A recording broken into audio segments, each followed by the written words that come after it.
AITA for leaving my girlfriend after she got date roped. My GF, explicitly because I was spending my weekend with family who had flown in from out of state/country, decided to go out. She spent however much of the day at the mall with some guy she said she just wanted to be friends with. He took her back to his place where there was apparently a party. She turned off her location. I noticed when I went to send her a goodnight message and asked her if everything was okay and if she was safe. She affectionately said she was. I asked her if her home Wi-Fi was down again. She told me she had turned it off so her parents wouldn't know where she was. I asked her where she was and she never answered me. From the bits she's told me, the music was loud. He told her he wanted to show her his room because of how hilariously tiny it was. She went up with him, and he started going after her sexually. She said it was late and her parents were worried about her and she wanted to go home, but from what I understand he pressured her into saying yes. That's cohesion and rope. I got a message that morning telling me she had cheated but her friends told her it was rope. I messaged her, drew her hugging geese, told her I wanted to make sure she was okay and call. I offered to drive over. She told me she was with her good friend, different guy obviously, and spending the day with him. I kept messaging, worried about her, to no response, until I stopped to not pressure her. I barely got through work that day, and got myself drunk, first time properly sloshed, that night to stop worrying when trying to be with family I only had a day with between months or years.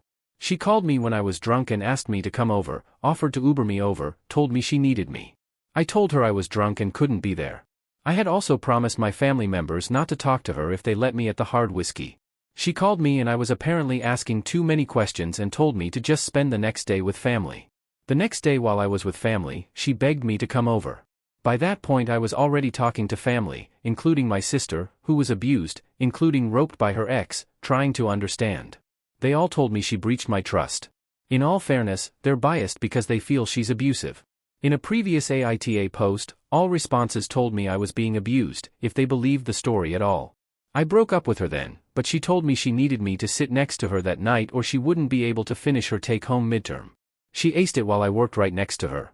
We talked and cuddled and I thought things would improve, and some aspects definitely did.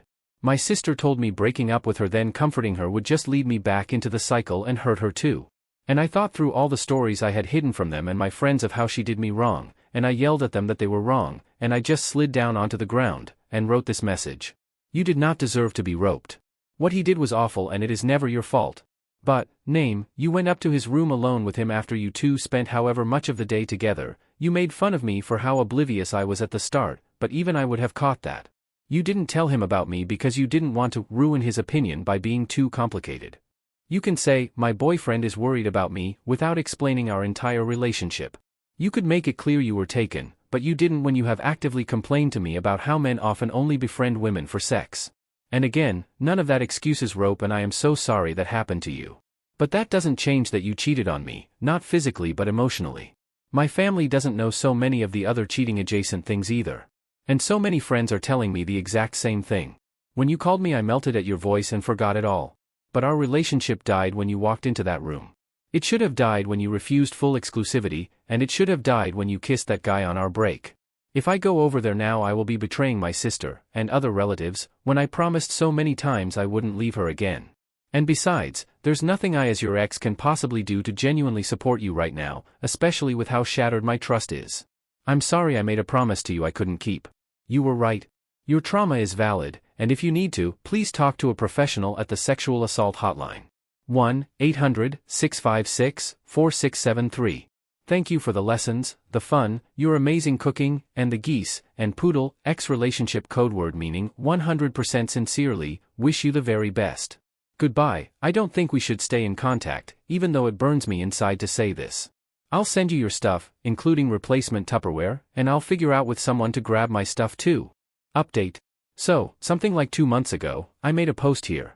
In short, while I had family I barely saw in town over the weekend, my ex hung out with a friend, her location went off, then she told me she had cheating, but then that she'd been roped the next morning, then contact stopped, then I got drunk because I was just glassy-eyed, and was trying to enjoy the time I barely got with family, then she suddenly wanted me over, etc. I ended up coming to the conclusion that she had been date roped while cheating on me, and with my family's support, especially my sister, who had been roped herself in the past, I ended things and dumped her. I thought that was a lot when it happened, but shit went insane afterwards. So, I ended up spending the day with family, and that night, I went to my cousin's grandmother's 79th birthday. She and her husband were basically surrogate grandparents to me. That section of the family was always close, so they were almost grandparents to me. Her husband threw this massive party, seemingly out of nowhere. That was the night I wrote the original post. 2 days later, his heart stopped. I was already a mess, between trying to process what happened with my ex, wanting answers and closure, and also dealing with a flat tire. Then he was in the hospital with guaranteed brain damage, and then he was dead. I basically collapsed the first week after the post, skipping all my university classes, and only going to work. I attended his vigil every night after he was taken off life support at the end of the week. He was brain dead, but my family wanted to keep him alive until relatives from out of town could get back. During this time, my ex got around my block, messaging me on Steam, which I forgot to block her on. She said she just wanted to tell me the full story, and recounted her story of the rope in extreme detail. She explicitly avoided telling me any information about the affair, lest I discover who it was. However, in telling me that, I was able to piece together who it was, a guy she had been in the talking phase with when we were talking too, who told her he had no interest in being friends when she chose me. Months before this incident, she had called a break, went on a date and kissed him. I should have left her then, but through guilt and promises, and what I later learned was a trauma bond built through abuse, I took her back. She swore to block him and yada yada. But, I wanted answers, and I was feeling so completely dead trying to process everything. I let her convince me to talk in person under the guise of closure. She cried, and begged, and promised and pleaded. I sat there, like a rock, for hours, tried walking out several times, but she withheld information, while dripping it to me just quickly enough to make it feel like progress. Over the next week, I uncovered the story. She had been seeing him in secret for the month before. She claimed it was all platonic. She put incredibly effort into seeing him. She talked shit about me too. But what really gets me is that she took the train into my city, where he lived too, greeted him at the station, never wanted me to pick her up from her city anymore, 80 miles away, then shamed me for never picking her up, and painting herself as sacrificing for me by taking the train, when she was meeting her affair at the station. I worked when the train pulled in. It was her spring break, so she was back in town for a week. She love-bombed me for that whole time, presented herself as a safe harbor in the emotional storm she caused. I was 3 weeks behind on my classwork by then, and I was only able to be productive around her, so I stayed there to stay afloat, falling into her hoover. But, then I saw her promises be broken, I saw the mask begin to slip, and I started collecting my stuff so she could not keep it hostage. I began mentally preparing to leave. Then the emotional abuse started again, the devaluation, the gaslighting, but I tried a few times to present myself, only to be emotionally attacked for a week. Then she realized I was leaving, and it flipped into gaslighting, claims of loyalty and love. I remember sending this when she claimed I was presuming to know her mind by saying she didn't love me nor was loyal to me. I'm not a mind reader, but if your brand of loyalty involves betrayal and cheating repeatedly, I don't want that loyalty. I ended up aggregating every letter I never sent her into a 43-page document. I read through it all, and I did what she never could. I listened to my younger self, I felt his pain, I became the person he had needed for 7 months, someone who could truly listen.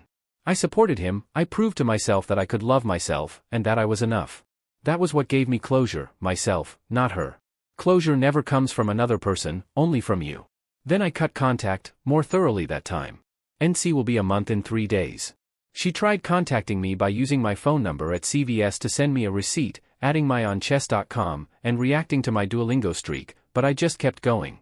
It was hard at first, but I got myself into therapy, where I started at medium depression, but have been cleared completely, started attending Codependence Anonymous meetings, reconnected with friends and family better than I ever had before in my life. I also realized that I was likely dealing with someone with comorbid BPD and NPD, especially since she would explicitly revoke her empathy and love at times, among many other things you can read by going through my post and comment history. But, she's not important anymore. What matters is that I took all that energy and love I had given her and put it into myself, and I'm now doing better than I ever have been. I'm on top of myself, and I'm busy, but I'm loving it. I went from a 78 on my math exam at the beginning of NC, to a 106.5 a few days ago. I barely think of my ex anymore, and while I'm not looking for romance, someone approached me the other day, and I had an amazing time with her then, so I'm open to see where things go. Apart from that, my sister's wedding is in 2 weeks, I've been incredibly busy illustrating for that, drew for 8 hours today, my finals are at the same time, and I'm also pursuing a Microsoft contract, so life is amazing, but exhausting. I'm driving out to the desert with my friend tomorrow though, and he's going to introduce me to a bunch of motor and water sports, so I'm honestly really excited, plus I'm getting a ton of friends together on Sunday to meet up after a while. Life is really good. I just wanted to thank everyone who commented and DM'd me on the original post. So many of you helped me. Several people wanted an update then, so here it is.